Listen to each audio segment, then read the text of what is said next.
নমস্কার বন্ধুরা, বিনা রান্নাঘরে আপনাদের সবাইকে স্বাগত। আজ আমার রেসিপি আলুর পকোড়া। তাহলে আসুন বন্ধুরা, এখানে কিভাবে আলুর পকোড়া বানাচ্ছি তা আপনাদের সাথে শেয়ার করি। দেখুন, আলুগুলো সিদ্ধ করে আমি একটা গ্রেটারে গ্রেট করে নিচ্ছি। আপনারা কিন্তু এটা হাতেও মেখে নিতে পারেন। আমি হাতে মাখিনি, কেননা কয়েকটা দানা দানা থাকে, শক্ত থাকে, তাই জন্য আমি গ্রেট করে নিলাম। আর এই যে দেখুন লাগছে পেঁয়াজ, ধনেপাতা কুচি, লঙ্কা কুচি, একটা ডিম আর 1 কাপ ময়দা।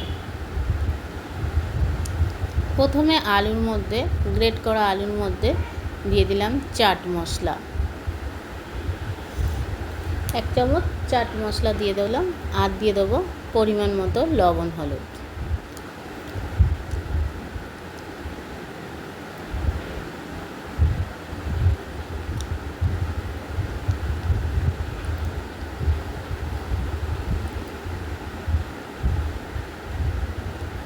এবার দিয়ে দিচ্ছি 2টো মিডিয়াম সাইজের পেঁয়াজ আর ধনেপাতা কুচি, লঙ্কা কুচি।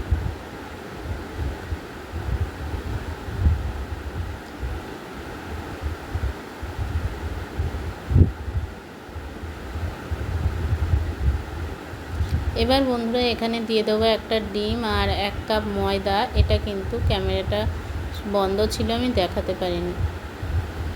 এখানে 1 কাপ ময়দা দিয়েছি আর একটা ডিম দিয়েছি। এবার ভালো করে আমি মেখে নিচ্ছি।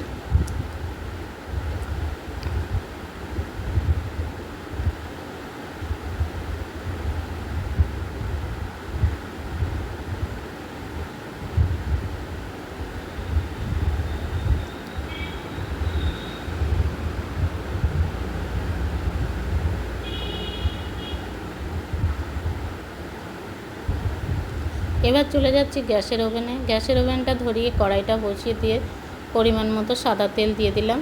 তেলটা গরম হয়ে গেছে। এবার আলু পকোড়াগুলো আমি এক এক করে ছেড়ে দিচ্ছি।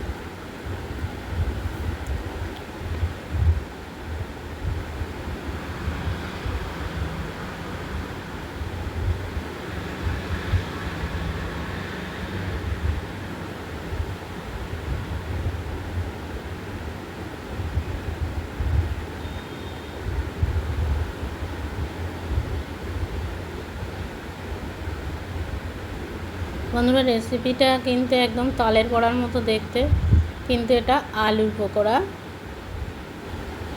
এবার দেখুন এক পিঠ হয়ে গেছে, অপর পিঠটা উল্টে দিলাম। এটা কিন্তু লো টু মিডিয়াম আঁচে করতে হবে। খুব হাই আঁচে দিলে কিন্তু ওপরটা তাড়াতাড়ি লাল হয়ে যাবে, ভেতরগুলো কাঁচা থেকে যাবে। দেখুন ভাজাটা হয়ে গেছে, আমি তুলে নিচ্ছি। একদম লাল হয়ে গেছে।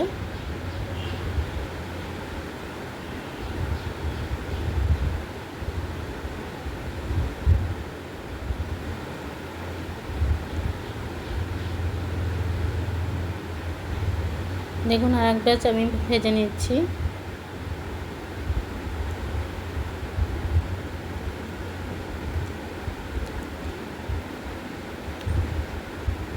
বন্ধুরা, এই আলুর পকোড়াটা কিন্তু চা কিংবা কফি আর বাচ্চারা কিন্তু সস দিয়ে খুব ভালো খায়। বন্ধুরা, ভিডিওটা যদি ভালো লাগে প্লিজ একবার বাড়িতে বানাবেন।